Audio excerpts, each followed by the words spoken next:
What is it? I just laid a turd that's the spitting image of Kim Basinger. Boy, if I had a dime for every time I heard that. She's naked, too. Really? This I gotta see.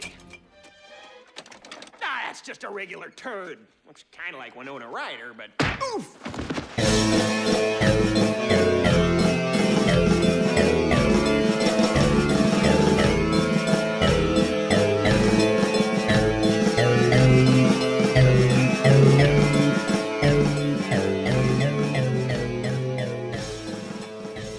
Ladies and gentlemen, boys and ghouls, welcome to Cinema Grotesque. Hello, I'm your host, Travis, and with me, the Icelandic beast known as... Egil Andresson, or people call me a Gil. Exactly. Either works, whatever you like. If it strikes your fancy, I say call him whatever you want. I guess so. Ego, we got a movie I really like today, which is a huge difference from last week. After watching the internet porn kills people or makes them want to commit suicide and they can't swim fast. This week we have the amazing movie that came out in 1993, directed by Tom Stern and Alex Winter. Yes, that Alex Winter from Bill and Ted's Excellent Adventure, Freaked. God, I really like this movie. I love that I got to watch this again because it's been about 10 years since I actually sat down and watched this. So, initial thoughts, Egil. So, what if the Elephant Man was dreamt up by John Kay, creator of Ren and Stimpy, during a fever dream brought on by an overdose of peyote and acid? Yep. You would get the movie Freaked. That is very, very accurate, and that's why I love it. God damn it, this movie. Let me actually pull this up real quick, because after Egil actually watched the movie, he shot me a message, and let me read it verbatim here. Let's see here. It's right about... All right. I just checked with him to make sure he'd watched the movie. He says, I'm done watching it, dude. Not gonna lie, man, I fucking hated this movie.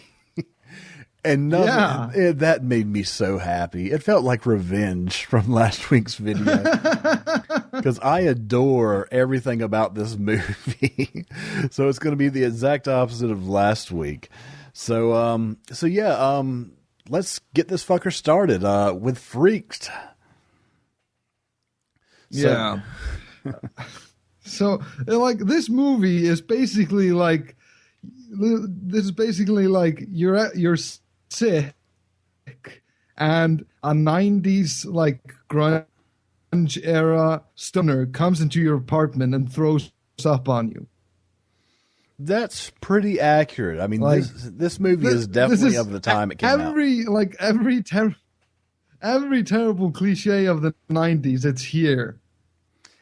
Yeah, but I don't think that's a bad thing. The same way where we watch 80s movies to get the 80s cheese, there's 90s cheesy fucking movies as well, just as similar to the 80s. This one is a 90s film. Like, it is so early 90s. Yeah, totally. And it achieved the impossible. It made me not nostalgic for the 90s. Oh, there you go. You need to learn how to have fun, buddy. This movie was all about it. It was all about the overacting. It was all about the silliness. This movie definitely got some notes from trauma movies and from some of the horrible comedies and horror movies of the 1980s. This was like a evolved version of any of the other movies we watched so far on the show. Just about. Okay. Let's just dive into this movie. The opening credits. Man, were those some opening credits? Oh, those were great. That was MTV in the early 90s was how this thing opens. It's like, it was all like schizophrenic claymation. Yeah, with random pop art thrown in and just kind of, just all over the fucking place. But yeah, I mean, I've seen this before, though. I've seen this exact same style, like introing a MTV show back around the early 90s. So yeah, this was like, I was surprised that this wasn't made by MTV Films. It has like that sort of kinetic energy all over it.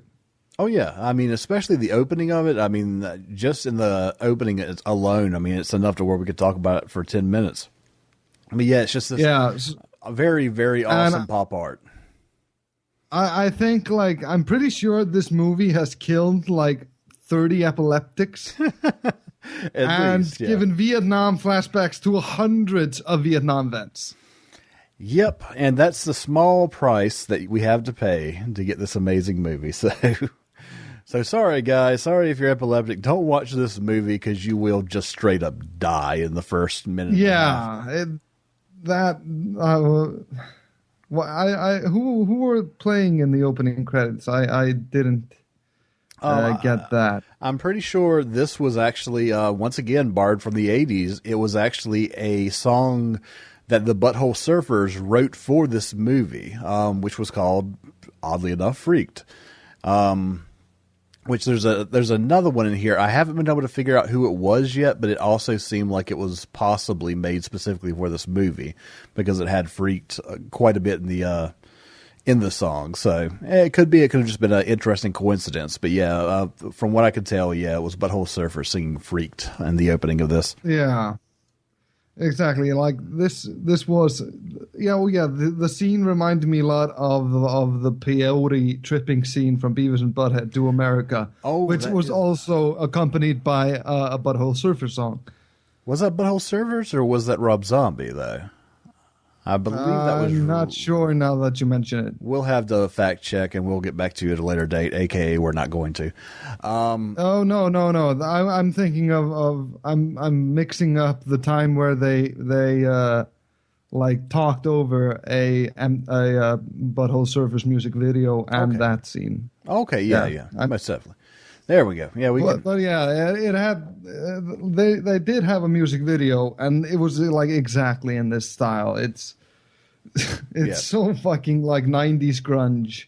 Exactly. As so once again, just strange claymation pop art is the only way to explain it, but it's fabulous. It's the best way to start up this film. I can honestly say that. I will say it was my favorite part of the film. Okay, well, you got to take what you can get. But yeah, so needless to say, just a little bit of background as well. Alex Winter, as I stated before, he was Bill in Bill and Ted's. He took the money that he made from Bill and Ted's Excellent Adventure and pretty much put it into this movie. Whether that be a positive or a negative thing, he both co-wrote and co-directed this movie as well as he starred in the movie. So yeah. He pulled the Woody Allen without, the talent. I don't know if I'd say that. I mean, Woody Allen's not that good. Okay, I'll give you that. But there we go. But yeah, so needless to say, after we get past the amazing credit scene, we're introduced to what I can only imagine as a Jerry Springer style of show before Jerry Springer was a thing, or Sally Jesse Raphael, or Donahue, any of those shows that were going on at the time. Yeah, some kind of bad Oprah ripoff. Exactly. In this situation, the Sky Daily Show. Yeah, Sky Daily being played by Brooke Shields, and man, Brooke Shields could never act, did she? She couldn't, but she didn't have to at the time. She was both like an 80s beauty well into a 90s beauty, just to where not trying to be misogynistic. We did enough of that last week's episode. But she was an absolutely beautiful woman, so that got her a lot of work. But yeah, I would never say that she's a good actress, in my opinion. Yeah, she like just her delivery and the whole interview section was just so fucking flat. So yeah, she's interviewing not Steve Coogan, Terry Coogan. Exactly, yeah.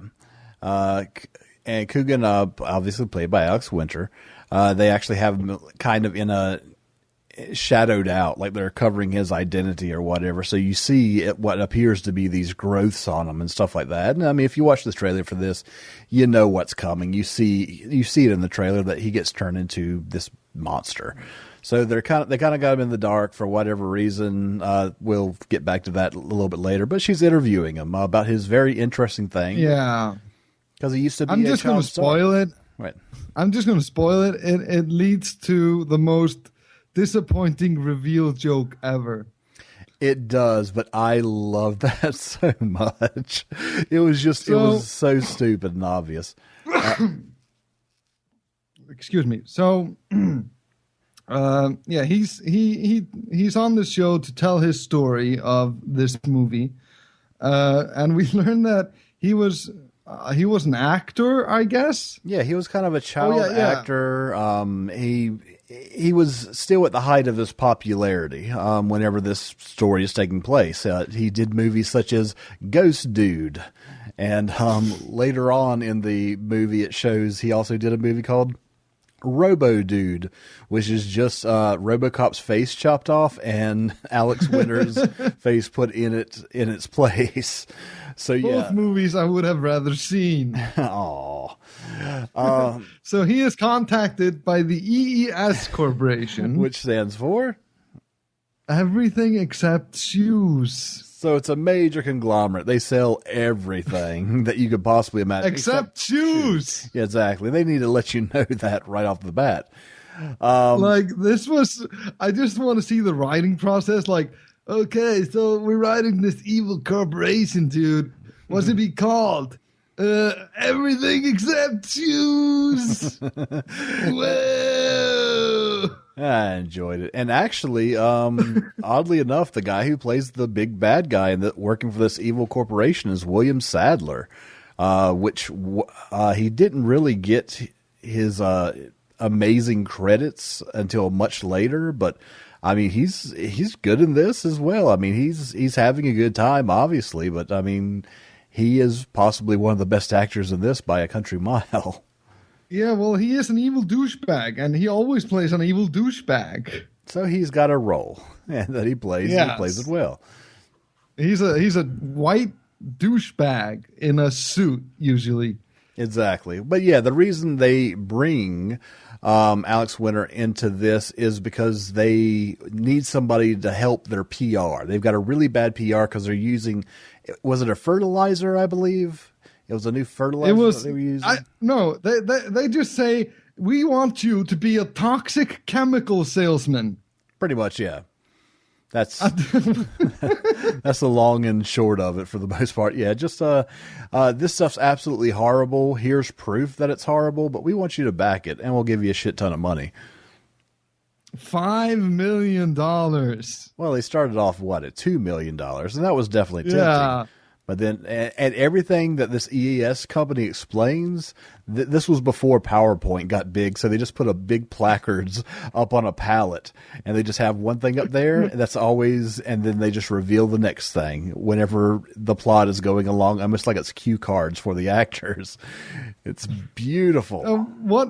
I'm pretty sure that, they're in the boardroom. Yeah. And I'm pretty sure that this is the exact same set from the 87 Punisher movie where the Yakuza's boardroom was. I can see that.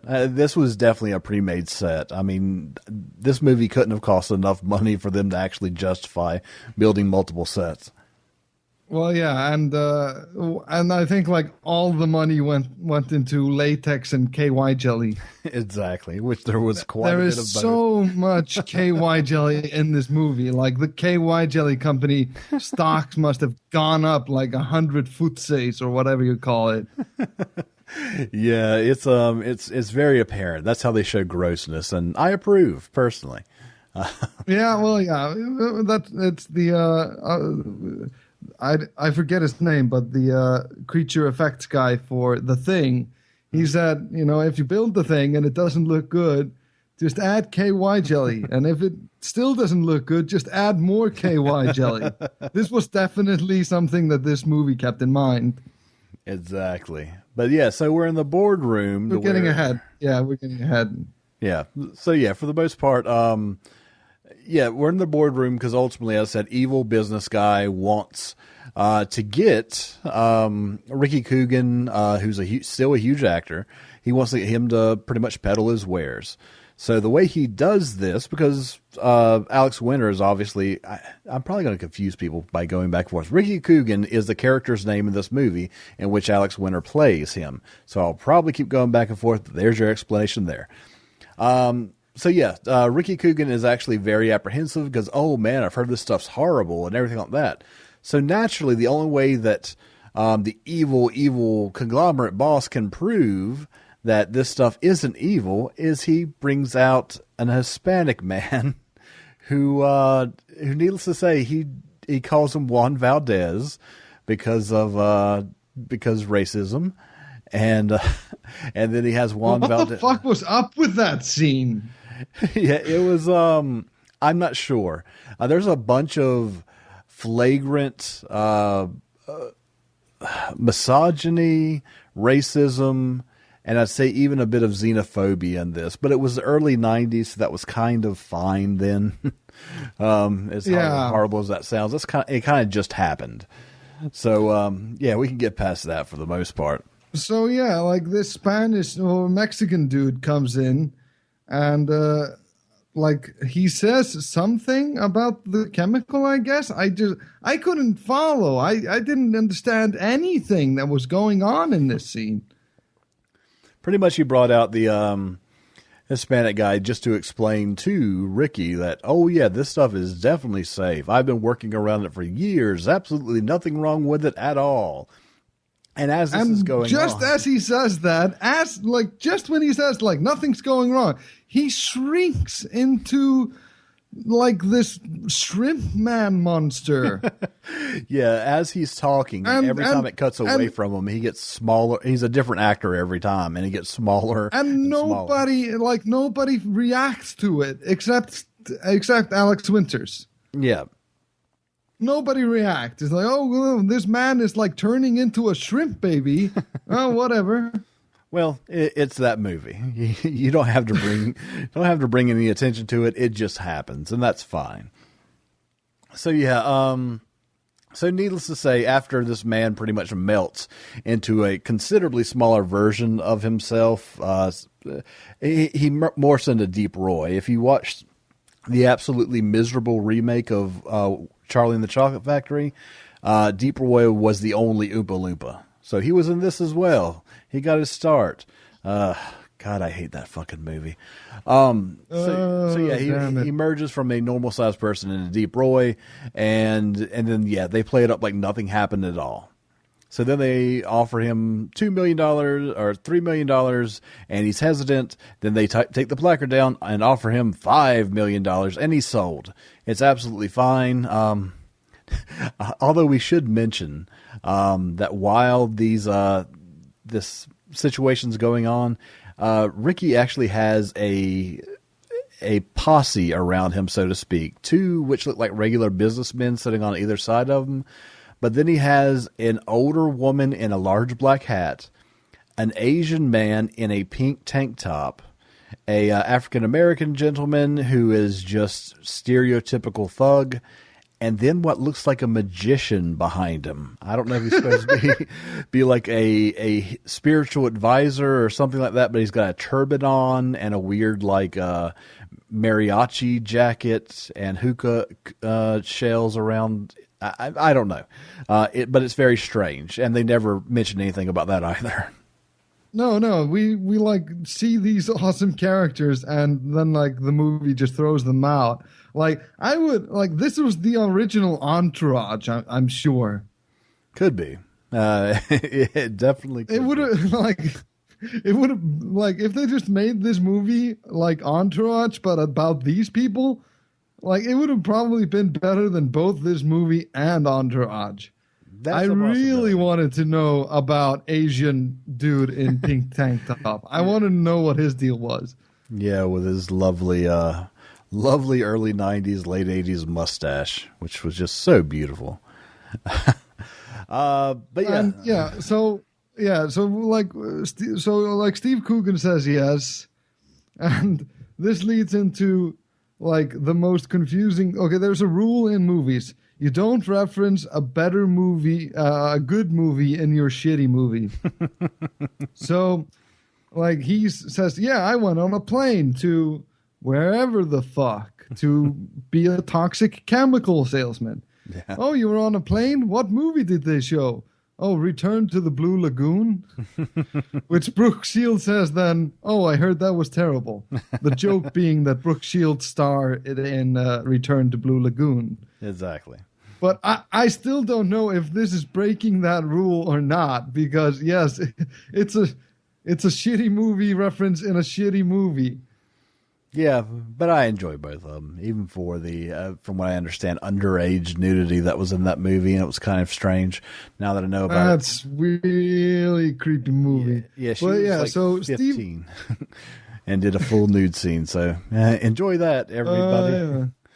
It was made in Europe or something, I guess. Probably.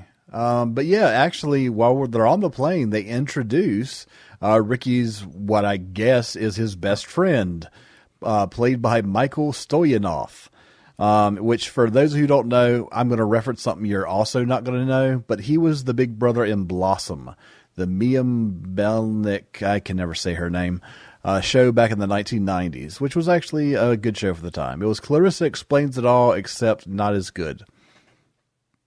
If that's one way to explain it. If you don't know what Clarissa Explains It All, you're really just probably too young to be listening to this podcast. So,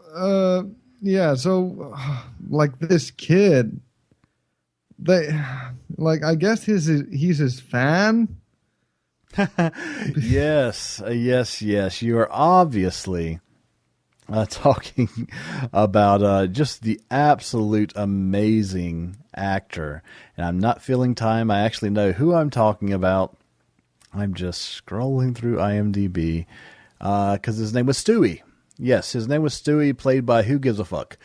And he is just a stereotypical ginger. God, fucking had to be a ginger kid.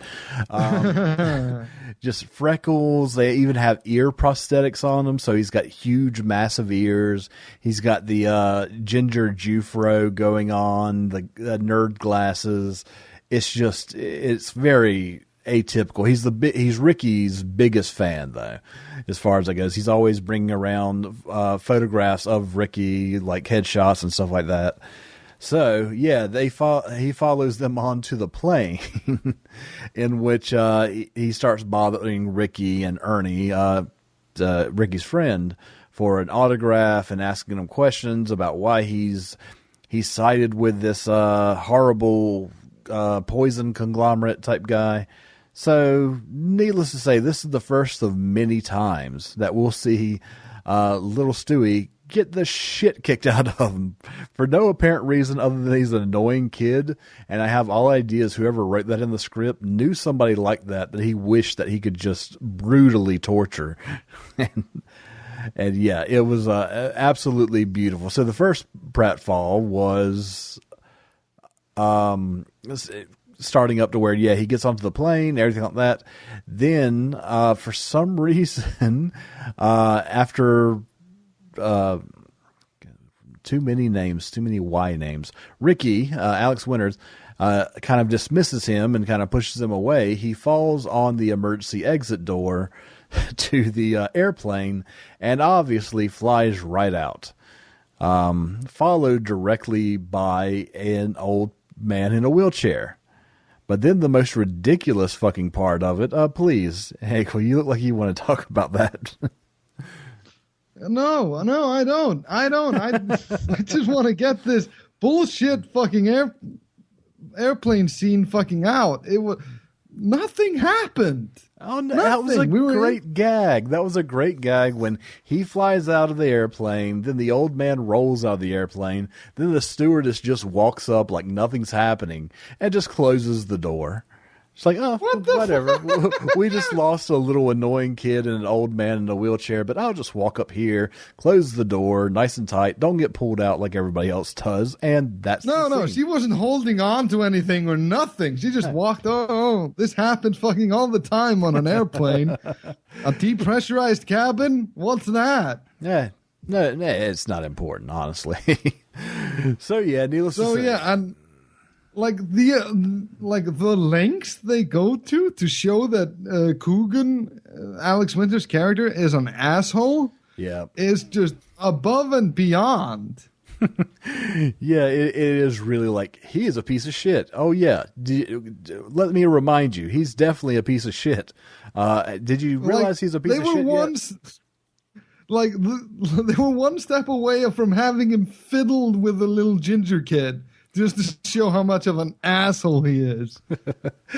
Yeah, pretty much. I mean, he could have been, throughout the first 10 minutes of this movie, he could have just been wearing devil horns on his head, and it wouldn't have looked out of place. But yeah. So yeah.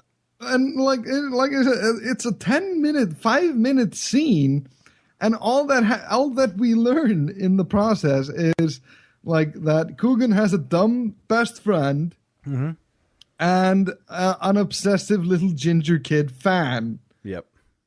That takes like 6 minutes to with just random bits of gags. Oh yeah. Like, this was definitely written by sketch comedians. Probably, if I had to imagine. It was just like, okay, well, what's gonna push us to the next part? We need to have a little funny thing in there. And once again, I adored it. So, but finally, we land in Santa Flan International Airport, which in this situation, Flan, I wasn't even aware that this was some type of dessert. It's a made up place. It's just for a joke. Yeah, that Santa Flan. Kind of went over my head. It wasn't a joke. You just said Santa in front of a dessert name, and you called their place that because food, I guess. That's funny, right? Yeah, that works. Which there actually was a pretty funny gag as it shows the airplane landing. Just it lands and just blows the fuck up. So they're doing a voiceover and everything like that while the plane's landing. There's a huge fucking explosion, and then it just cuts to the two guys. Oh, glad we're not on that flight. Yeah, that caught me, and I was so mad that it got me because it's so fucking stupid. It is, but it's so great. So yeah, and then they go into a car, and there are these environmentalists. Protesting. Yep. Protesting Steve Coogan, not Steve Coogan. Ricky. Ricky Coogan. Steve Coogan is the guy who did Alan Partridge. No, not Alan Partridge. Yeah. Oh God, I'm confusing all names right now. Sure. Anyway, he's an actor, a real person. Exactly. So it was not Steve Coogan. Yeah, they're protesting Alex Winters and that he's promoting this toxic chemical, which has a ridiculous name. I didn't even write it down. Oh God, I forgot to put it down as well. Yeah, so they, God damn it, yeah, they are protesting, and there's this cute girl there. Yep, she is the atypical '90s. I'm gonna fight for world peace, even with a red beret on. And tight mom jeans. Those mom jeans did look pretty hot, I must admit. Yeah, that's your thing. We know. But yeah, so needless to say, Ricky and Ernie are turned on by this hot protester chick. So they're like, well, I can't possibly go over there because they're protesting me. So he gets a great idea. I know what I'll do. I'll wrap my entire body in bandages with fake blood on it, so I'll get attention from this bleeding heart woman. And it works, because women. You're such a fucking asshole! So yeah, needless to say, he finds out that she's about to go and protest Ricky, and like she is else. So fucking gullible. She is so fucking gullible in the scene. Like Alex Winters is on crutches, like in full band-aids, and is on crutches. Then hands his friends the crutches. So hold these, and then goes and falls in front of the hot girl. Yep. And she's like, "Oh, what? He took my crutches." Like, you fucking monster, and gives him back his crutches, and then he's like, no, he's my friend, it's okay. And she doesn't say a thing. Well, She doesn't catch on. To be fair, everybody in this movie is pretty dumb.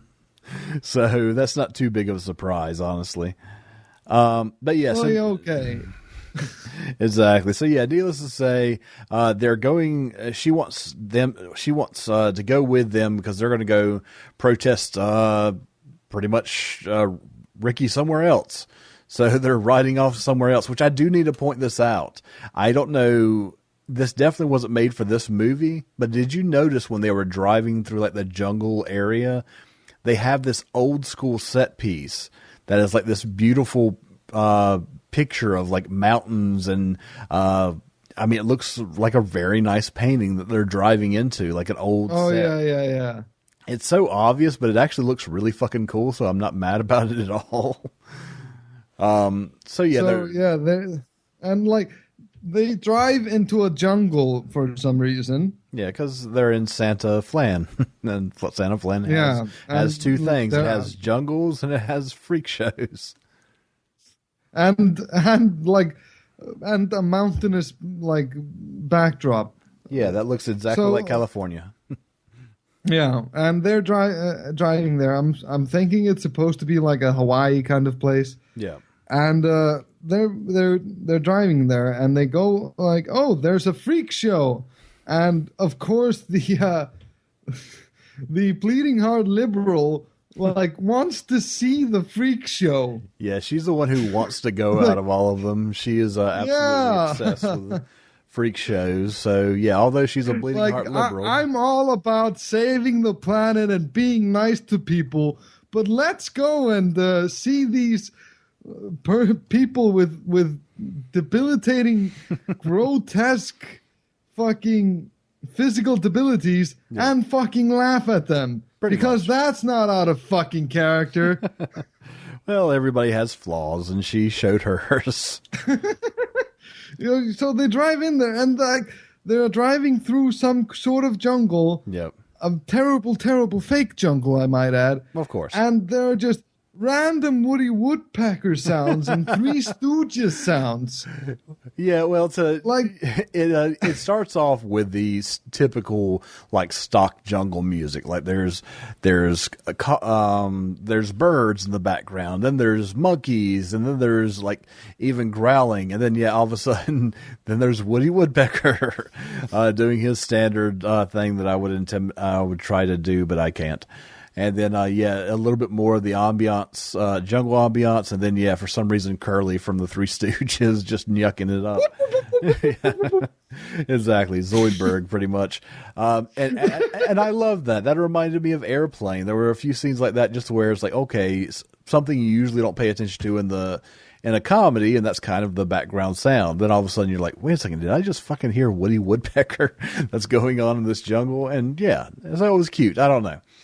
Don't ever fucking compare this movie to Airplane again. I will reach across this microphone and slap you. Nah, it has some similarities, and that's why I love it.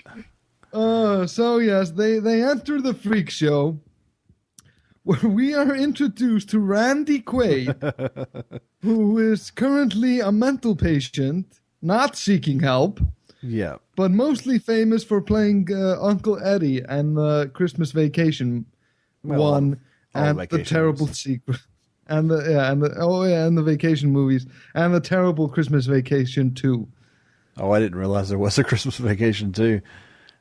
Yeah, it's Christmas Vacation 2, Uncle Eddie's Hawaiian Christmas. Yep, not going to watch that. And it is as terrible as you can imagine. Anyway, so Randy Quaid is playing Carney Colonel Sanders. Yeah, that's identical to what's going on here. If you just take Colonel Sanders and what if he was a carny? Then he would be Elijah C. Scuggs. Yeah. As played by Randy Quaid. Yep, running the illustrious Freak Land with 2 E's because it's extra freaky. Yeah, and that's a copyrightable thing. They actually show it freaks with 2 E's and a C are registered trademarks to Elijah sees Scuggs and freaks into streets. Blah blah blah. Yeah. Yep. So yeah. And at this point, and he's like, "Oh, come into my shed," and they're like, "Okay." Yeah, he said you're here a little bit early because we only have the freak shows at this certain time. But I'll tell you what, I've got a secret show I don't do for most people, but I'll do it for you guys. You just go ahead and come on in, and we'll give you the private freak show. So if you're ever at some kind of carnival type thing and it's closed, and a carny comes up at you, is like, "Hey, show you something cool, man." Just say no. Yeah, just say no. Nothing good will come of that. There's rather going to be rape, torture, or in this situation, they're going to turn you into a disfigured human being of some sort. And like at this point, I'm like, what studio head would greenlight this, and fucking why? Oh, you're being way too harsh. It's been incredibly enjoyable so far, and what we're missing out as well is after we're introduced to Randy Quaid as a freak show Colonel Sanders. It shows our first freak of the movie, which is actually Mr. Toad, which is a very overweight black man with kind of warts and pimples just glued to his face, and he has a very long tongue. He doesn't do shit in this movie other than sometimes he's a sort of muscle for Randy Quaid. And like his part could entirely be written out and the movie wouldn't miss a thing except that one time where he ate an airplane. Pretty much, yeah. His comedy sidekick thing is all about, since he's a toad man, he's got a tongue like a toad, so he can take anything. The first thing being a candy bar being eaten by Ernie. Second thing, a cigarette being lit by Ernie. And then, afterwards, just random things that he uses his toad-like tongue to just suck in and eat for the most part. And a whole airplane. Yeah, whole airplane. And not to mention, you know what? For this being a low budget, the next thing that he actually eats before they go into, or while they're going into the shed, it's a little bunny. It's a rabbit that is just sitting there eating on a carrot or something like that. And the CG was not actually that bad. It was silly. But for 1993, it definitely wasn't bad. Yeah, I will give it that. Like, all the effects in this movie were pretty fucking stellar, but too bad the script was written on just a fever dream by, like, peyote overdose. Way too and, harsh. like, watching The Elephant Man. It's like, whoa!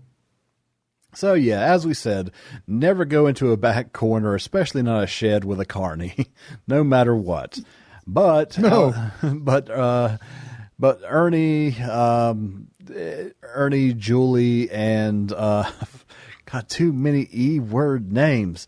All three of them go into the shed with Randy Quaid, and needless to say, next thing it cuts to is them being pretty much strapped to strapped to gurneys. Which, how did that happen? Doesn't matter. It really doesn't.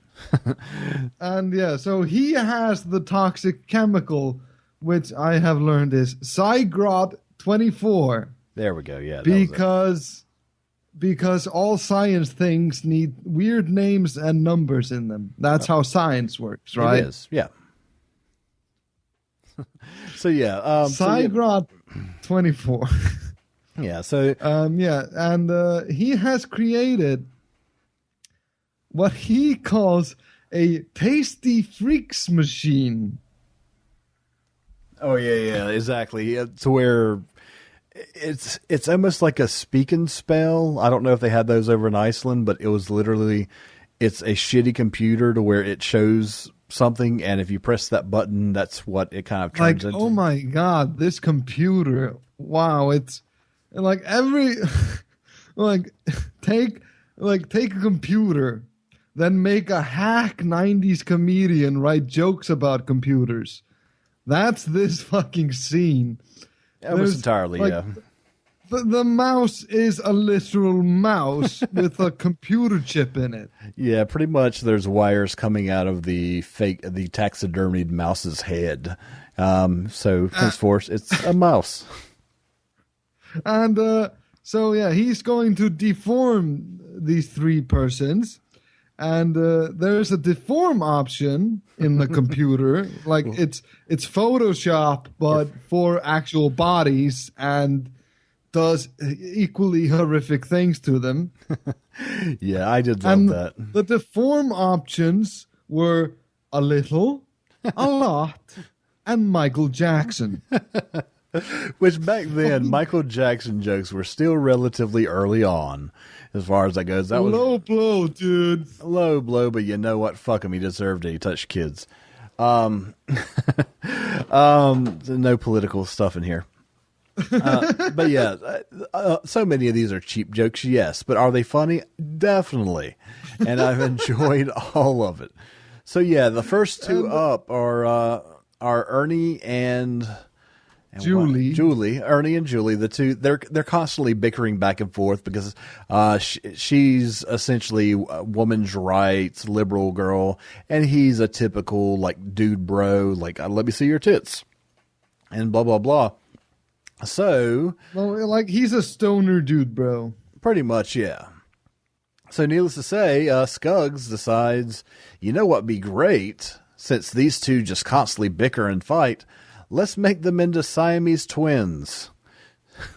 So he takes... And he does that. Yeah. He does that by making the tasty Freaks machine, which is essentially... it's like a bunch of barrels full of chemicals, a computer, and a slushy maker. Pretty much a soft serve ice cream. Yeah, it's over here. It's what you would serve soft serve out of. You get like toxic chemical slushy, and he just dips his hand into it and sort of rubs it, like not even precisely. He just callously rubs it on either side of Ernie and Julie, and they just then splice together because science, I guess. Well, before they actually splice together, they go into a weird claymation thing that's, once again, right out of 90s MTV, just where it's a big ball of like colorful clay, and then a dinosaur comes out and comes at the screen, and then other things like pop up. Then Gumby's pissing or jerking off while the little horse that I can't remember what it's called is watching. Oh, the cowboy. Wasn't it the cowboy? Oh, no. This was during the transformation of Julie and Ernie. Because once he rubs that shit on them. Oh, right. Yeah, they turn into a big glob of just randomness of clay, pretty much. And then, just random things pop out. And then finally, the dust clears, and, they are, in fact, half and half, attached at the chest all the way down to where they have 2 arms, 2 legs, and 2 heads. Yeah. So yeah, which leads to fucking hilarity. Look, because they hate each other. They hate each other, you know? So they go through like Three Stooges type of gags after this, to where it's all about physical violence as comedy. And like these people are the worst slapstick actors. Like, god damn it! Every time, I'm like, okay, they must have realized like they can't do slapstick. Nope. They just go on and on with the slapstick and like full on Three Stooges sound effects and fucking like they do the poke the eye out but block it with your hand thing. Like it's basically just, what if the Three Stooges were Siamese twins? Yeah. And I have no problem with that. I enjoyed that quite a bit. God fucking damn it. So yeah, pretty much they get over with that. But evil freak show Colonel Sanders has something very special for Mr. Coogan. He's like, I got something really special for you, which is kind of weird in retrospect. But so he gets the now Siamese twins taken off, and he's ready, in fact, to turn Billy Coogan, or which Coogan is it? We're both fucking up. God, we really need to start a drinking game. Ricky. Yeah, we need to start a drinking game. Every time we refer to his characters or actors as the wrong name, go ahead and have a drink. You'll be dead in half an hour. But yeah, so yeah, needless to say, they get that, and he's got a special thing set up for him, and so he puts a bunch of the goop on him, and he turns into pretty much half a gremlin. Yeah, it was like, yeah, half a gremlin. It's like the right side of his body becomes gremlins. Which he even makes the joke later on in the movie where he's like, I got to call my agent, see if they're still casting for Gremlins 3. Because that's almost identical to what they base his makeup off of. I missed that line. Yeah, it was shortly there.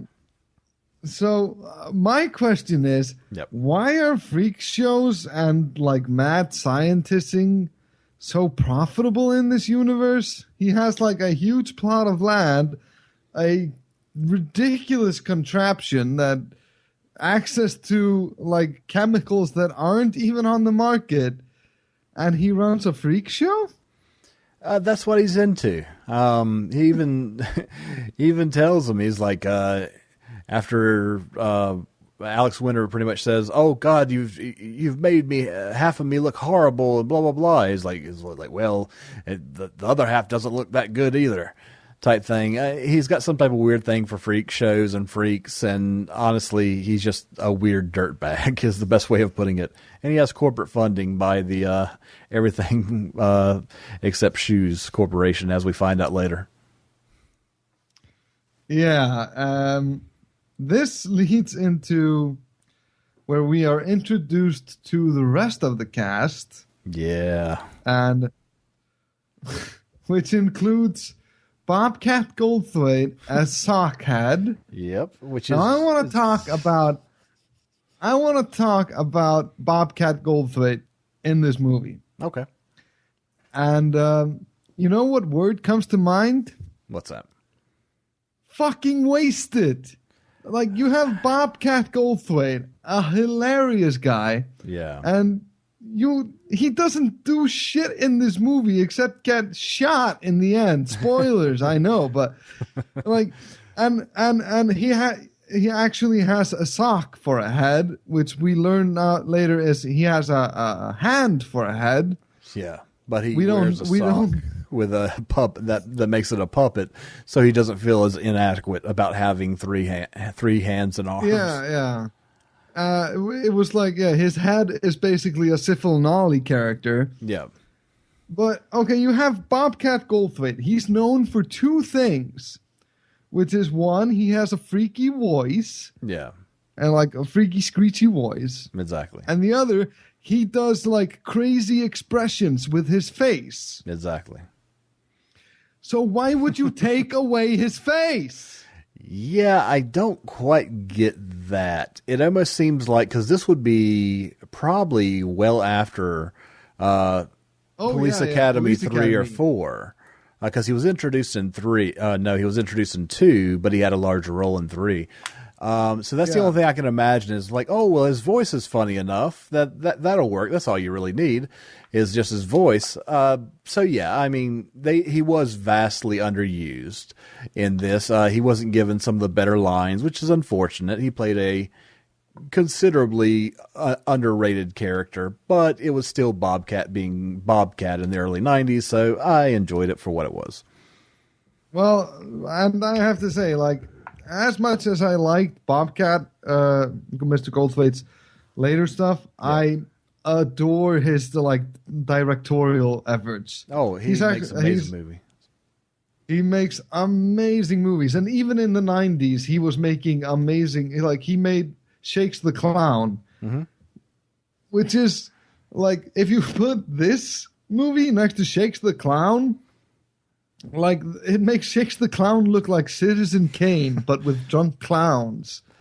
I will. I mean, as I said before, I really enjoy this movie, but Shakes the Clown was amazing, and that one needs to be on our list at some point in time to do because it's absolutely phenomenal. Oh man, that movie. Anyway, okay, so yeah, Bobcat Goldthwait as Sockhead. Yep. Mr. T as the bearded lady. Yep. Which, you know, he's a lady because he has makeup on And a dress. And a dress. Yep. That's all they did. Yeah, exactly. That's all you really need is a big. I felt so bad beard. for Mr. T. Oh my God. I mean, he didn't really have a career after this anyway, so he was happy just to be given a paycheck. Because this was after Rocky III. This was after A-Team had been off the air for a little while. He was happy for somebody to be paying attention to him. Yeah, I guess. Like, he did, in some scenes, he was very committed. In others, he was like, I'm not sure if I want to be here. Exactly. And another character who plays a relatively large role, Ortiz, the dog boy, I did not know. I've seen this movie easily over 10 times in my life, and I did not know until relatively recently that Ortiz, the dog boy, is played by Keanu Reeves. Yeah. I was like, I saw Keanu Reeves in the credits, and I was looking for him like the whole movie. Yeah. But I didn't catch on because like he's like pretty much like chased off or disappears from the movie like as soon as all the freaks are introduced to make room for Ricky Coogan to be the leader of the freaks because he was the leader. Exactly. Because, I mean, this is the whole thing is, by this point in time, I mean, Bill and Ted's had already been out for a while. Keanu Reeves had already done Point Break at this point in time, so he was just starting to blow up as far as it goes. So they definitely couldn't afford him for too long. I mean, maybe he was... No, probably not. He was probably friends with people involved, was the main way. Oh, yeah. Yeah. Like, I think him and Alex Winter were pretty tight at least at that point after Bill and Ted. I'd have to imagine, yeah. But yeah, which I have to say, like, these are words that I would never think would come out of my mouth, but amazing performance by Keanu Reeves. Yeah, it wasn't bad. For what he was playing there, is very entertaining. You don't see or hear that it's Keanu Reeves, which is amazing because, like, for once he didn't do his either stoner voice or I'm Keanu Reeves. Yeah. Whoa. I can. So just to know that he has a third voice makes me incredibly excited. Yeah, exactly. I want to see more of this third voice and more things. John Wick 2, he could be an Armenian dog face boy in that one as well. And I'd watch that. I'd watch that quite a bit. Yeah, John Wick 2, Freak 2. Exactly. John Wick gets to... The story of how John Wick turned into Ortiz the dog boy. But yeah, so needless to say, yeah, we've got a bunch of freaks, obviously, that are being held in. Oh yeah, we forgot the sight gag. We forgot the Doctor Who sight gag as as he's bringing Alex Winters in there. Is they walk up to a porta potty, outside toilet. Or old shit house. An outhouse. An outhouse. There we go. A lot of people know it by that name. And essentially, when he opens the door, the camera pans around to where it's essentially Doctor Who. Like, they look inside, and it's this massive barn, even though it's just... bigger on the inside. Exactly. And then, after being turned into a freak, he compliments on how he used the arrangement to make use of all this space. So yeah, it's one of those movies. So yeah, needless to say. Okay, so there are some other characters that we have to go through. It's Worm, who's a humanoid, not a humanoid, but he's basically a giant worm with a face, and was a professor, so he's smart. Exactly. Imagine Kelsey Grammer as a worm, and that's kind of what you got. Yeah, and then you got Nosy, who's just a big nose. Yeah, just pretty much a dude with a huge fucking nose. And he does fucking nothing in this movie. Not at all. But Nothing. and people hate him. So that's entertaining. So, and then you have Cowboy, Yep. who is a cow man. Yep, man in a big cow suit. That has decent animatronics. I have to imagine somebody Like I actually said. made that for something else. And they just got this for Like really I said, cheap. like the effects in this movie is pretty much where all the budget went. Yeah, I can agree with that. I mean, it's pretty good for what it is. So who else? I'm sure we missed somebody. There's the pinheaded lady. Yeah, the human flame. The human flame. Which is Which is a dude who farts fire, and that's all he does. He never uses that power to sort of help them escape or anything constructive. You just see that he farts fire. And he's pretty good at it. So. And yes, Rosie the Pinhead, which is just a bald woman, I guess. Pretty much. I mean, I think there was some type of bald cap that was shaped into somewhat of a pinhead type thing. I don't know. Could be. They wrote these characters way before they had a script. And then, we don't have anything for these characters to do. Should we just maybe edit them out or sort of combine some roles? But nope. We just have these characters and they do fucking nothing. Yeah, I mean, it's a lot of characters. I mean, this movie has a runtime of 1 hour and 19 minutes. It doesn't even hit the hour and 30 like most standard comedies of the time did. So, yeah, it was rushed along a bit. I mean, I have all ideas that there was probably more to it. There was probably more characterization of some of the other freaks, as well as maybe even some of the main characters. But yeah, only so much you can do. They blew the budget. They blew the budget on the effects, and then they couldn't shoot 30% of the movie. That's probably the case. But yeah, so needless to say, when they're introducing all these, they do it very, very interesting because they set it up to where it's like they're playing Hollywood Squares. Yeah, that isn't dated at all. Well, Hollywood Squares is actually still going on. It's been around for a while. Yeah, but it's fucking a joke. Yeah, but I mean, it's something. I'm not gonna go any deeper into it. We forgot about the fish man, who is just a man in scuba diving equipment. Yeah, I'm pretty sure that was gonna be a thing, but then no, we don't have any money left. We have these six costumes. We can't afford anything else. Okay, just put him in a scuba fucking suit. No, I think that's brilliant. They show all these different things, or all these different mutants and everything like that, to where, as you said, I mean, they spend a decent amount of money on the effects. And then it's and the fish man, and it's just a guy screaming and yelling with scuba gear. No, it was the hideous frog man. Oh, the hideous frog man, yeah. I got that confused because there was also the Toad Man earlier on. So yeah, he got the makeup effects. And and the last character is the skeleton of Paul Linden. Yep. Which at that point in time, it was probably a good joke. It was probably a dated joke at that time. Probably. And they just rolled with it. He was on Bewitched. Yeah. So, it works, kind of, a little bit. But, needless to say, we got introduced to the wide cast of characters, all of the freaks that are in this freak show. So, naturally, the first thing they're looking to do, since they're being held captive, they want to get the fuck out of there. So, they got to figure out... Yeah, they got to figure out how they're going to do that. As far as that goes, and some hijinks happens, and then we play more around with the Siamese twin thing. Right. There's one thing that happens. He's the one thing we skipped over. He's all he's been turned into half a gremlin. Yep.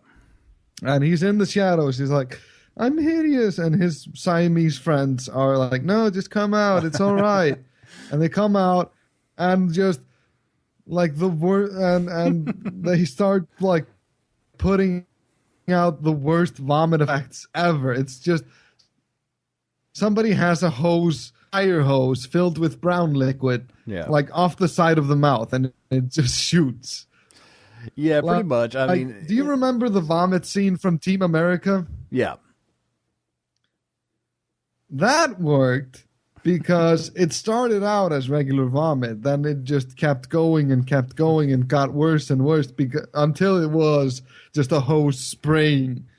That was funny. This was just straight to the hose spraying, which comedy. Yeah. You damn know, it. Gotta build up. It's a ridiculous puke take. It works as far as I'm concerned. It's not bad. Oh, it was terrible. God damn it.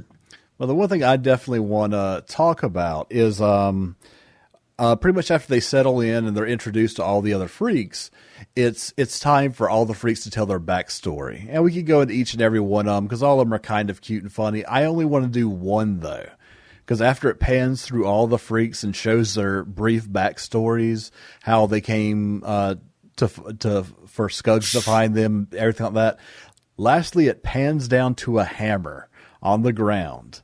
And this is the funniest joke in the whole movie. I think you'll agree with me. It pans down to a hammer. Probably the best joke. The most clever joke they wrote. Exactly. So it went into a sepia tone to pretty much do all the flashbacks to how they became who they are. So when it pans down to this hammer, it goes into a sepia flashback of a wrench up on a wall.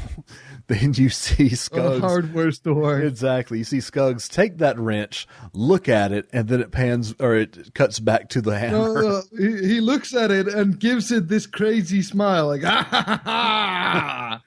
And he turned the wrench into a hammer. For no other reason than just that joke, you should watch this movie because that is brilliant. That is on the same level as Airplane, and I will be 100% Yes. Okay. You can have that. But no fucking other Airplane comparisons. All right. So yeah. So I noticed that all of Alex Winter's dialogue when he's in the monster makeup, yeah, it's all ADR because his mouth is open halfway through pretty much all of the movie. Well, sometimes they do that, sometimes they don't, because he's talking like he has a stroke because he's kind of got the thing attached to his lip, so he's got to talk like this. So yeah, there were some scenes that was just so there were some scenes where he actually was delivering the lines, which made the ADR line just stick out so much more. Exactly, because there's some to where he was definitely right in front of a microphone without any prosthetics on, and then that's when he did the ADR. And the other time they said he talked like this because he had the prosthetics pulling his lips. So yeah, pretty much. So naturally, the next thing that happens is it's the night for the freak show. Finally, so Scuggs has got these new freaks, and it's time to put on a freak show to just random, totally very diverse crowds. Yeah, he goes on stage. Fucking Carney, Colonel Sanders goes on stage and said, "Okay, we're starting the freak show. If anyone in the audience is especially sensitive, I suggest they vacate the premises now." And just these two dudes in pastel khakis and polo sweaters, very effeminately stand up and I think I'm not sure, but I think one of them was played by Billy Zane. It could have been. I was like, wait, was that a Billy Zane gay joke? In all honesty, that was a lot nicer than a lot of other comedy movies acted towards homosexuals during this time. True. Because pretty much I've seen much worse in a lot more movies. So yeah, pretty much that was just a quick little gay joke.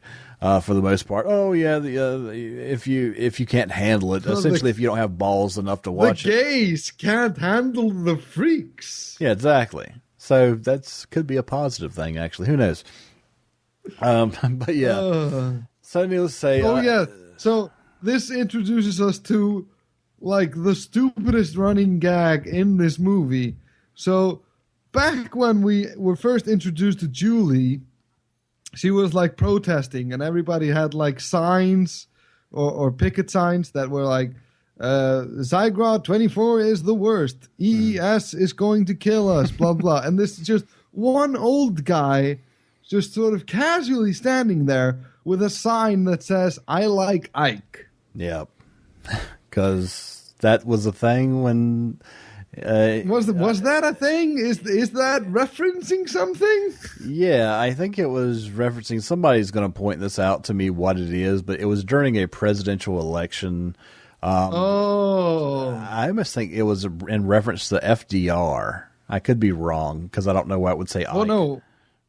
Yeah, wasn't it more a reference to Ike Eisenhower then? Probably, yeah. That's probably it. I don't know. Okay. I'm bad at my own history. So, yeah, Ike Eisenhower, he was president in the 50s or something. Yeah, so it's relevant. So, yeah, he's there, and he's also at the freak show. Still with a picket sign saying, I like Ike. Yeah, because that's what he does. That's the joke. Yeah. There's a guy with a sign that says, I like Ike. Exactly. It's out of place, so therefore funny. And then, like, later he has the sign, like, he is impaled with the sign. Exactly. Because that's what you but do. still just standing casually around, even though he is impaled and bleeding. Exactly. And one thing I'll point out, right after it shows him, it pans around to show some of the other exhibits inside the freak show. And the first one is a petting zoo, to where it's just a dog with tails on both ends. It has no head. And that's cute and everything like that. Then it pans over to heavy petting zoo, in which there is a man making out with a puppet goat. And, yeah, it's beautiful. Absolutely amazing. That must have been just... I just like, fuck that gig. It's like, okay, what am I doing today? Well, here's a plastic goat. Go tongue it in the mouth. Yeah, that's all that guy did. He tongued a plastic goat in the mouth. For a pun, pretty much, yeah. And they cut to him like 3 or 4 times. Yeah, but you know, it's fun making out with goats. That's funny. Not a lot of people make out with goats. But nonetheless, now it's time for the big show. So we're going to show off all the freaks and their different talents, so to speak. So yeah, first one up is Rosie the Pinhead, which she is in a lovely evening dress, and she comes up, looks like a seductress singer from maybe the 50s or 60s. And she comes up, takes off her glasses, and then just starts yelling as loud as possible while beating herself about the head with a microphone. Because comedy. I laughed, and I don't feel bad about that because it's just so ridiculous. I mean, there's a point in time to where you do something that is so stupid that it is very funny. And that's what this whole movie is about to me. Like this whole movie to me is like the 90s had a lot of weird drugs about. Yeah, oh yeah. They were still trying to figure out. They were just getting off crack, and they were getting back into heroin for the most part. So a mixture of that and a bunch of other things. Yeah, this is kind of what it turned out. Like heroin, mescaline, and peyote. Yeah, that's about right. So yeah, we also have the Bearded Lady's Beauty Tips. Exactly. It's where in which Mr. T gives a very soothing and intimate guide how to do makeup and shit. I guess I just was hypnotized by his voice because he had that same voice he does in the Mr. T's Commandments. Yeah. He's like, you should treat your mother right and blah. Like he has this like nice dulcet tone and deep voice. Yeah. And yeah, it looks beautiful. As I said, with a beard that's probably about 1.5 feet long, and then wearing a nice dress and giving out makeup and beauty tips. And then, of course, it's got to show the new Siamese twins, which they've been essentially given an old vaudeville act, to where it's all about bad puns and just kind of hamming it up for the crowd, and it was fun. And then it just goes. And into then, the Three of Stooges. course, it devolves into the Three Stooges. Yeah, just beating the shit out of each other. Yeah, it's just fun. It's fun to see a man beat a woman. It's just like they share a body. How they should share a nervous system. How does this work? Yeah, but that's not as funny if you have to put that much thought into it. So yeah, pretty much we go through those, everything like that, which ultimately leads up to Bobcat's character, and this is the big reveal. He's actually playing a yodeling song or a polka song on the bells. So needless to say, he's getting off, and as he does, he walks by the microphone. The microphone snags on his sock, and the sock comes off, revealing that it is just a hand under the sock. The audience feels cheated and swindled. They start throwing all kinds of produce at Bobcat Goldthwait arm puppet thing. And, they have so much produce in this movie. It's so much. I mean, literally, they totally sold out an entire grocery store full of produce just because they throw so damn much of it up there. And it's mostly just lettuce and tomatoes. Yeah, that's all it is. Just fucking truckloads of lettuce and tomatoes. Yep, and it works. This whole time, while all the acts are going on as well, Ricky is actually getting stage fright for the first time when he's about to go on, because now he's obviously this deformed creature, or known as Beast Boy, because half of his looks like a gremlin, so Beast Boy, that works, I guess. So yeah, pretty much the crowd gets really upset when they find out that Bobcat Goldthwait's character is, in fact, not a sock puppet head, but a hand and arm where that sock puppet is. And they boo him, they throw a bunch of shit. Scuggs comes out. It's so fucking stupid! It is, but it's enjoyable. So yeah, Scuggs, to calm them down, comes out and says, "You've all been waiting for it. We got the Beast Boy." And so yeah, Ricky comes out and he decides to use his strength, what he is good at. He is an actor. So he's going to come out and be an actor while he's Beast Boy.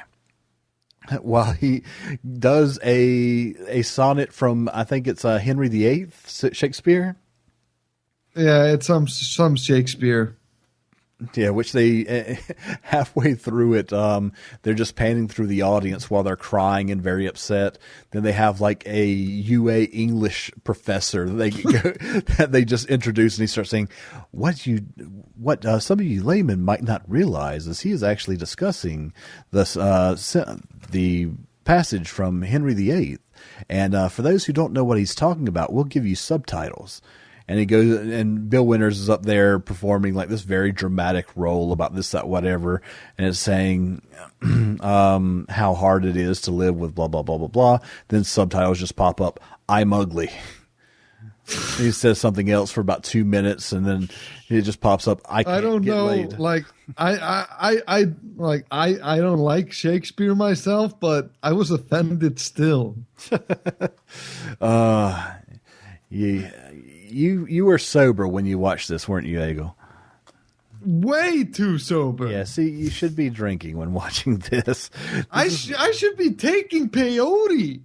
Yeah, or you might kill yourself. Slamming mescaline. Exactly. I just realized that I'm glue. I think a new thing that I'm going to implement for every podcast now.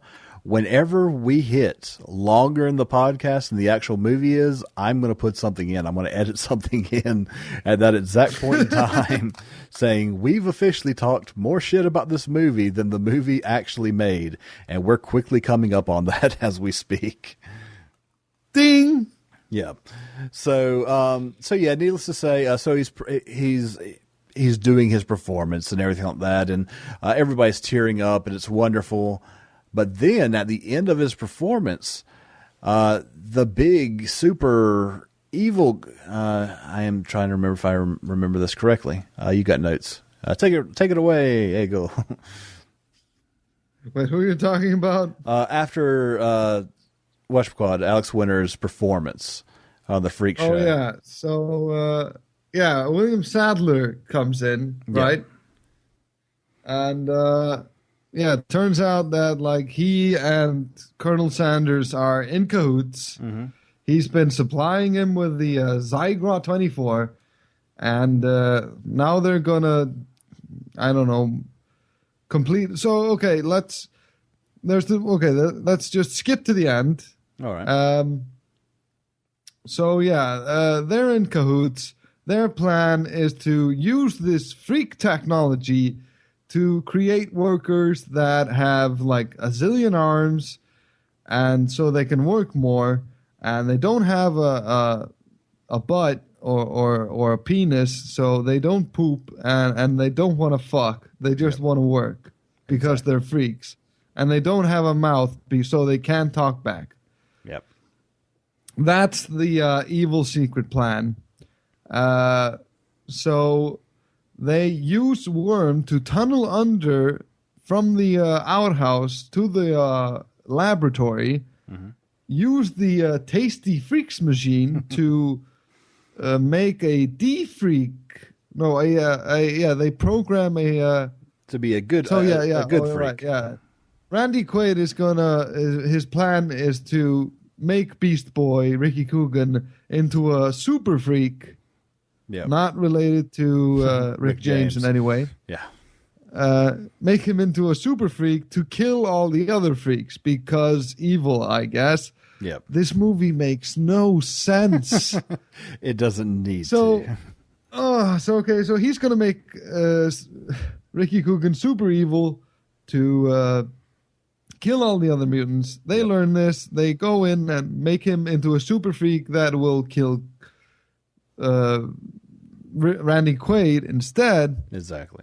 They make the goo, don't have time to put it on, so they're going to escape. Ricky fucking loses the canister because he's an idiot. Yeah. Yeah, pretty much they had the cave started falling in, and plus Randy Quaid was coming because a little silly joke is they turned on the machine to make the goop to make him a good monster, and it's loud as shit. It's so fucking loud. It cuts to Randy Quaid. Randy Quaid couldn't be bothered by the noise.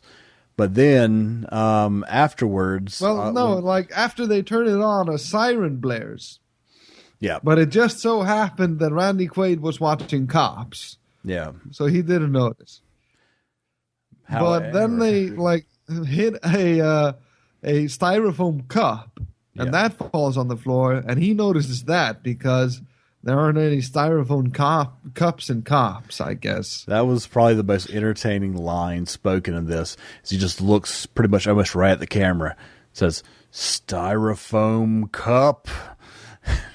Like he could identify the sound exactly of a styrofoam cup falling on the ground. Exactly. Yeah, it was a gag. I mean, it's been done before. It's been done better. This movie, this movie is just gag after gags. We forgot the time where they attempted to escape. Yeah, I was just about to bring that up. So Ricky Coogan is a monster boy, half a monster boy. He wants to get out.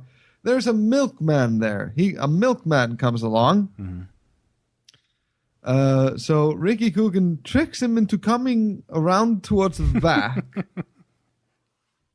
That was the clip that we played in the beginning of the episode. Yep. Where he tricks him into, because I forget, you heard it. Anyway, he gets a milkman's uniform and is going to drive off in the milkman truck. Yep. But he doesn't have the keys. So my question is, where are the keys? He's wearing the milkman's clothes. You're putting way too much thought in this, Egil. No, this is no thought at all. Like, where are the keys? It does. It doesn't need that at that point in time. That's where the keys are. So he's going to sneak off, and encountered by fucking Scuggs's Cajun Colonel Sanders' other muscle, Yep. which is just two eyeballs who are Rastafarians and speak in Jamaican accents. It's Why? so great. Because fuck you. They're Irie. What is wrong with you, Travis? I love this movie so much. Oh, So yeah. like, this is a fever dream. This isn't a movie.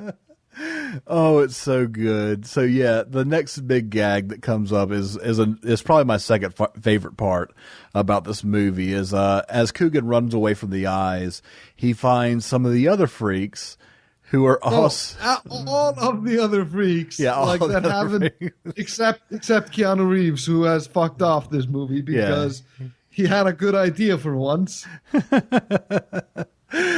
And Actually, they no, are all wearing milkman outfits. Yep. And actually, no, Keanu Reeves is there because the dog boy is there up until he fucks off.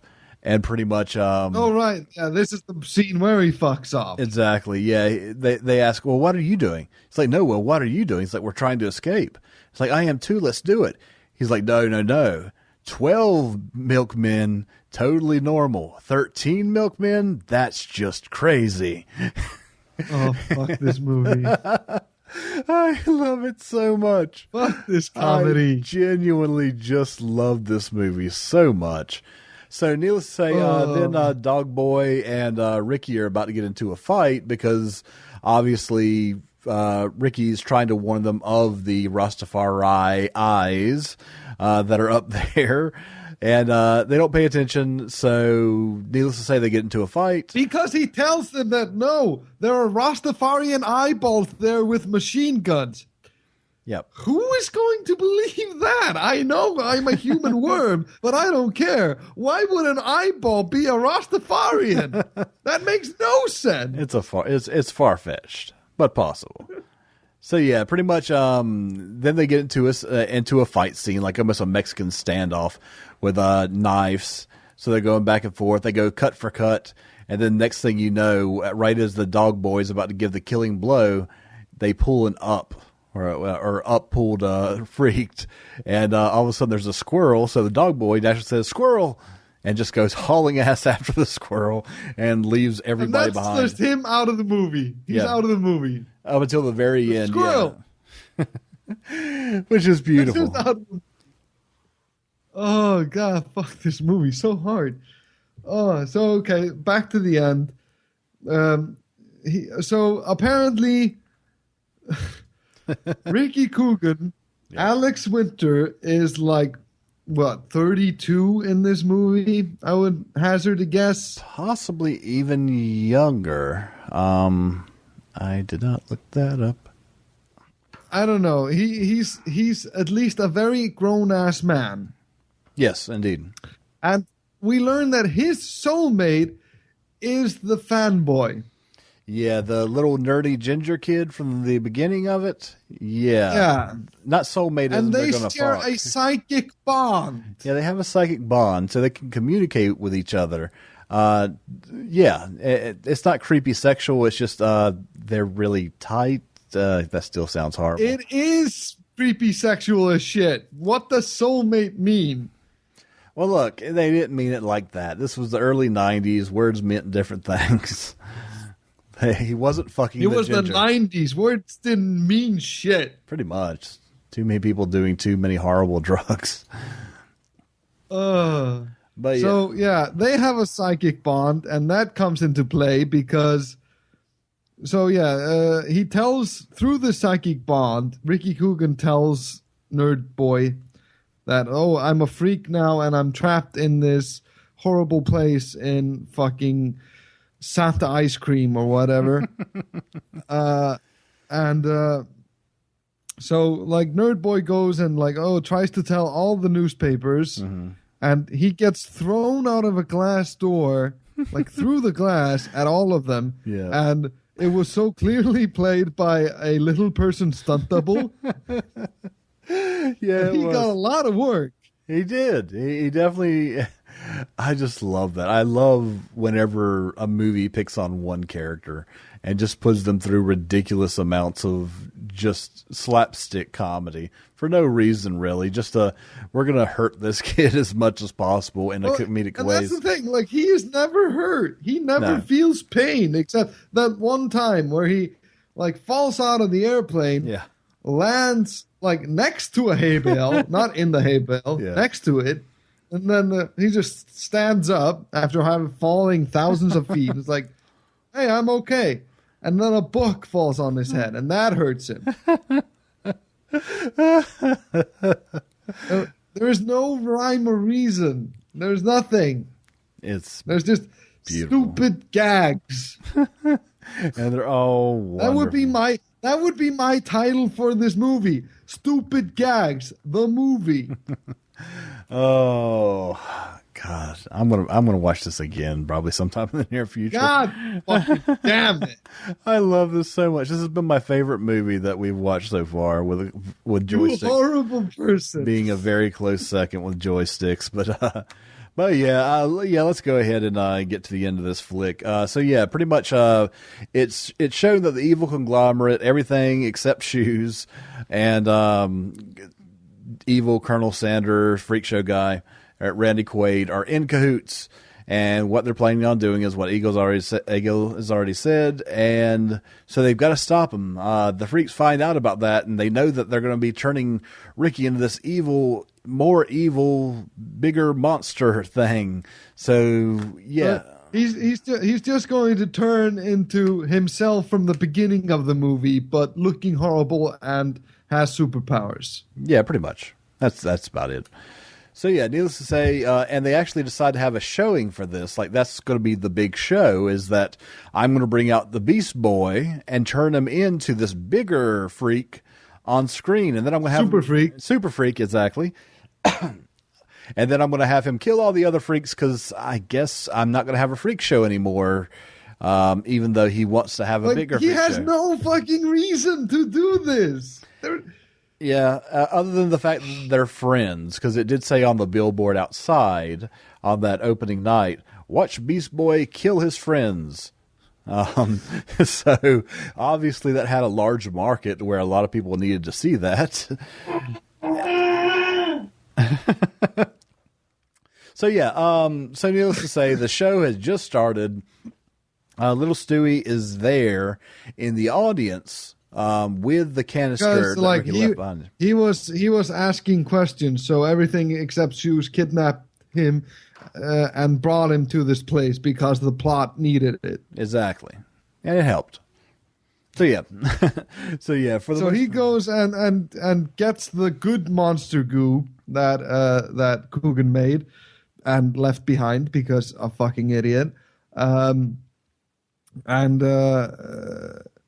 So he's going to toss the good goo to him after he escapes from everything except shoes captivity. Yep. But of course, since he's a fuck up like everyone in this movie, yep. The cap comes off and the monster goo comes on him, and God, fucking episodes of He-Man and the Masters of the Universe make more sense than this. I really that monster design was amazing, though. It was pretty much. Oh, God damn it. I don't even know if Guar had a nerd drummer. That's what this would be. It was just everything in large proportions. He was like 8 foot tall and had really bad skin and massive glasses and big like chipmunk teeth, and it looks great. If nothing else on the post, we'll pop some pictures of some of the different freaks on the post over at shadow.media, just so you can see it. If you're not going to watch the movie, at least see some of the very interesting character designs they worked up in this one. Yeah, just look at the thing. Don't fucking see this goddamn piece of shit. Hey. So, hey, you said terrible things about cyber seduction, and I just laughed at it. Because this movie didn't get anybody chastised for looking at internet porn. This movie is just a fun time. No, but if I was a parent in the 90s and saw this movie with my teenager, I would fucking beat the shit out of him if he was laughing.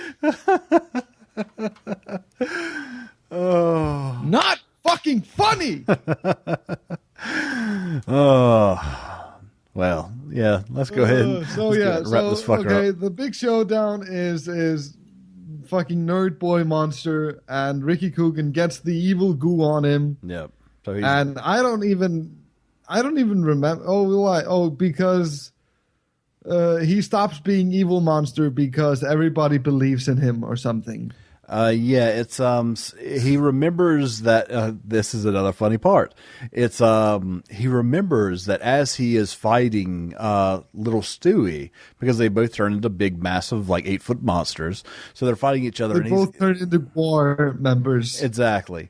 So pretty much, Ricky has Stewie on the ground, and he's about to plunge like a spear through his heart, and then he remembers what Cowboy once told him, is that this is your special person. You have a very close bond with him, and something else. And then the reveal is, instead of it being in your head like in every movie, whenever somebody remembers what a important character told them sometime in the movie, it cuts to Cowboy, and he's just repeating the same line over and over and over again. I love that. It's stupid, it's silly, it's funny.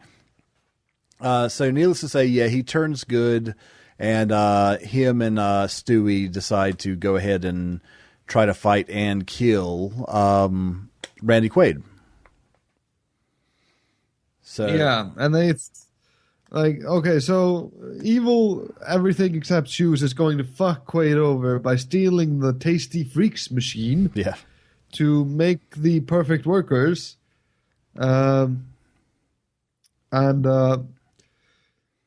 they can't move it because it's a huge fucking contraption, and they didn't bring a forklift. Yep. They were just going to fucking carry it out. But Randy Quaid catches them, so he brings out a fucking rocket launcher, it looks like, with a big-ass iron sights on it. And just when you think he's about to blow up the whole goddamn place, it shoots out more of the goo that turns people into mutants. And what could have it turned everything except shoes into? The whole group of them, a claymation shoe that had a tongue and had just random things coming out of it. And it had a tongue for a tongue. Oh yeah, tongue. That like makes sense. A human tongue for a shoe tongue. You know, get it? Yeah, that makes more sense now. I wasn't as intoxicated watching this movie as I should have been, but nonetheless. So yeah. Yeah. Final showdown. Yeah, so they fucking Randy Quaid dispatches everything except shoes, and Monster Boy and Freak Boy, whatever, throw Randy Quaid into the Zygrot 24. Yep. And then he pops out as Brooke Shields. Yeah, in the exact same outfit that Brooke Shields was in earlier, at the beginning of the movie when she was interviewing Alex Winter. And then it just cuts. So it cuts back to the show, and he's like, "Yeah, he looked exactly like you, yeah, and even in the same clothes, but he had horrible." Like monster legs, and then it pans down and Brooke Shields has horrible monster legs, and then she like starts screaming with Randy Quaid's voice. Yep. And they all shoot. Oh yeah, and they all get like de-freakified because they found macaroons. They found some macaroons, which just so happened to have the antidote. Yep, because that happens. Because we don't want to write a logical reason, I guess. It was logical enough for me. Fuck this movie. And that's the end, I guess. They kill, and everybody kills fucking Brooke Shields. Yeah, pretty much. They bring out all the freaks after they've been healed and everything like that. The Worm Man doesn't like macaroons, so he didn't get healed. So that's kind of a joke. And wasn't it like Mr. T was happy as a woman? Yeah, Mr. T was but he very still happy. got healed. Yeah, I didn't know who I was, and I found myself. But then he's turned into a man in the end. Yeah, which doesn't make a lot of sense because he was very happy being a woman. He even said that. So obviously, this movie wanted to prove that transgendered are wrong. All they need is damn it. all they need is a magical apricot or whatever, and to turn them the correct sex, I guess. Oh, right. Yeah. And Bobcat Goldthwait, Sockhead, sacrificed his life and got shot by the Rastafarian eyes. That's the thing that happened. The Airy Eyes Man. And that was about God damn it. That was about the same level as the actual Rastafarian accents were. It was a bad white guy doing it. Oh, this movie was like somehow more racist than Star Babe, more sexist than Cyber Seduction, and like worse acted than Puppet Master. The only thing that's good about this movie is the creature effects. Yeah. And the intro. I mean, that's one thing that we'll definitely we can go on about for a couple more minutes, is that this movie could never be made today. Like, even this movie couldn't be made at all. Like, it could only be made in the 90s because like some executive got fucked up on something he didn't mean to get fucked up on. And like Alex Winters came in and was like, "Hey man, I got this movie for you." And he's like, "Yeah, whatever, make it. I'm fucking tripping balls, man." I don't know. It's one of those weird situations of just so much craziness going on. And I mean, at the time, having I don't mind craziness, but it's like this is craziness, but like totally predictable craziness. That's like, okay, the part with the hammer, that was good. The part with the milkman, that was good. Yeah.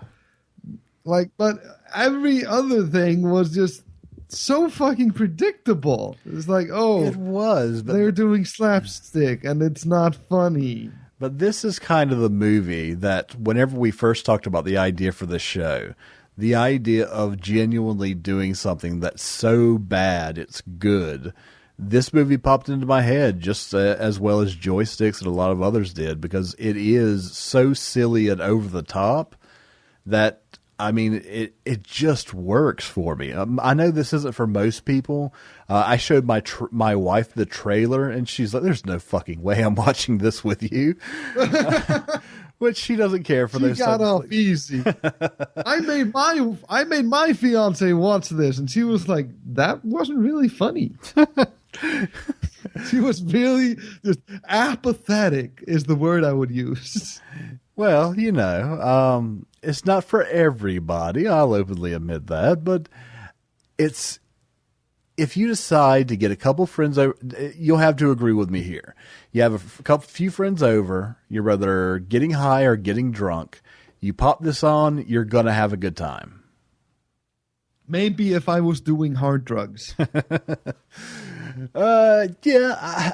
I mean, this is going to be a movie in my keepsake as far as that goes. I mean, this is going to be something when I move out to Colorado, I'm going to make, this is inside baseball, but Brandy, another member of our Shatter.media staff, I'm going to make her watch this with me, and just have a blast, because this is the type of movie. Okay. Go ahead. Brandy, just, okay, if you watch it, okay, fine. But if it's terrible, you should slap him. Both for me and for you. She probably will too, so we'll see. As I said, once again, this is a type of situation. This is one of the movies that popped in my head as soon as we started talking about this idea, because there are so many movies like this that came out right around this time that were just so genuinely over the top. But under the same circumstances, now here we go. Here's a hypothetical. Would you rather watch this 10 more times or watch any modern comedy? Any modern comedy. Well, let's say any popular modern comedy, a.k.a. Paul Blart, Adam Sandler, and blah, blah, blah. I could watch Paul Blart 10 times or this 10 times. Yep. Shoot me in the fucking head. It's about as straight of an answer as you're gonna get.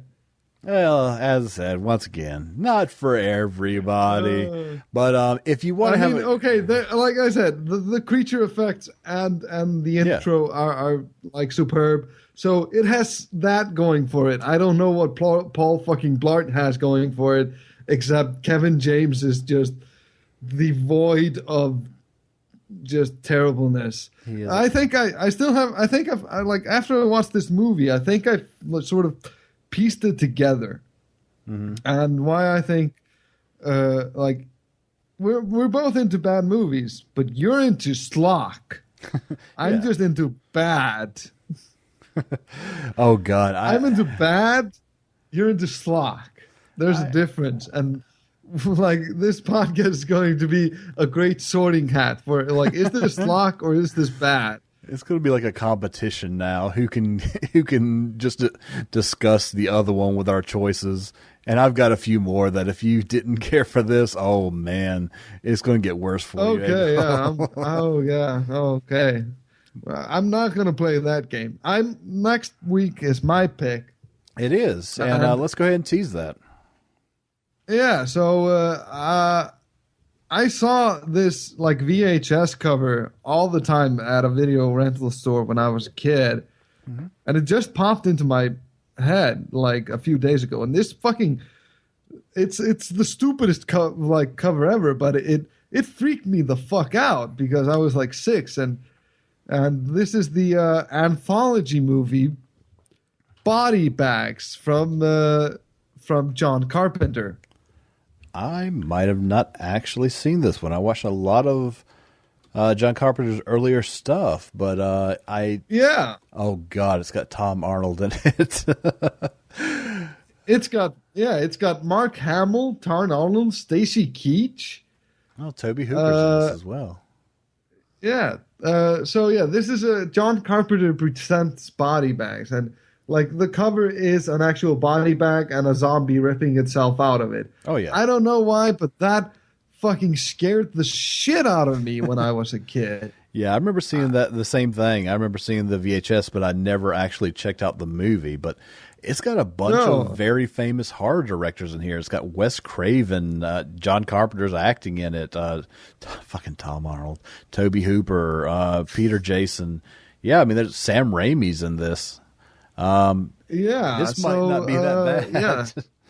No, this might not be that bad, but it's like I said, it has probably like flown under the radar because it's an anthology movie. It's 3 short films. Okay, good. In an anthology, but yeah, this like the cover popped into my head. I was like, yeah, we gotta watch that. Yeah. Because I fucking love John Carpenter, especially his like The Thing and They Live and sort of that era. Exactly. Prince of Darkness. Yeah, it's beautiful. Mountains of Madness. Yeah, so no, that'd be great. It looks like currently sitting at a 6.0. This will be our highest rated movie that we've ever covered, but I'm excited. I love the anthology type things, like with the Twilight Zone movie and Tales from the Darkness movies. I love those type of, give me a good solid 15 to 30 minutes of a little short movie. So I'm looking forward to it. A lot of interesting people attached to it. Very. So until next week, I'm going to say goodbye because I really got to pee. All right. I can understand that. Everybody, it's been wonderful as well. I'll go ahead and do the outro. You can fuck off if you like. Ladies and gentlemen, thank you so much for listening once again to another episode of Cinema Grotesque.